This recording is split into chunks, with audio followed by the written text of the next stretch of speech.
मित्रों, भगवान श्री कृष्ण कहते हैं, प्रिय अर्जुन, अगर हम दूसरों की सफलता पर ध्यान देंगे और अपने कर्म से भटक जाएंगे तो हम कभी भी अपने लक्ष्य तक नहीं पहुंच पाएंगे। ईर्ष्या छोड़ने के 5 तरीके श्री कृष्ण की दृष्टि से एक स्वयं पर ध्यान दें। श्री कृष्ण कहते हैं कि व्यक्ति को अपने कर्म पर ध्यान देना चाहिए, ना कि दूसरों की उपलब्धियों पर। जब हम अपने विकास पर ध्यान देते हैं तो ईर्ष्या अपने आप समाप्त हो जाती है। 2, धैर्य रखें। जीवन में सबका समय अलग होता है। आज कोई और सफल हो रहा है तो कल हमारी बारी भी आएगी। हमें धैर्यपूर्वक अपने कर्म करते रहना चाहिए। 3, कृतज्ञ बने। जो कुछ भी हमारे पास है उसके लिए आभार प्रकट करें। जब हम अपने जीवन की अच्छाइयों को पहचानते हैं तो दूसरों की सफलता हमें ईर्ष्या नहीं बल्कि प्रेरणा देती है।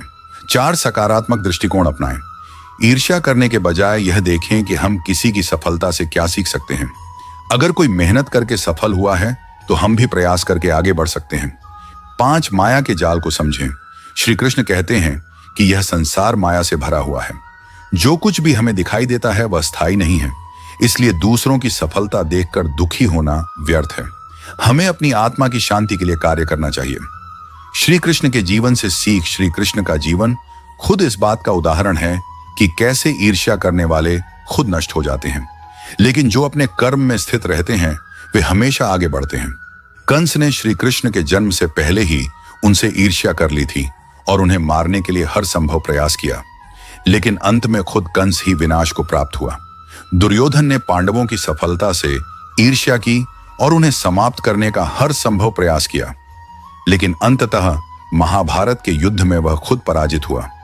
यह हमें सिखाता है कि ईर्ष्या करने से व्यक्ति का ही नुकसान होता है, जबकि जो अपने लक्ष्य पर ध्यान लगाता है वह अंततः विजय होता है। श्री कृष्ण कहते हैं कि सबसे बड़ी सफलता वही है जब व्यक्ति स्वयं पर विजय प्राप्त कर लेता है।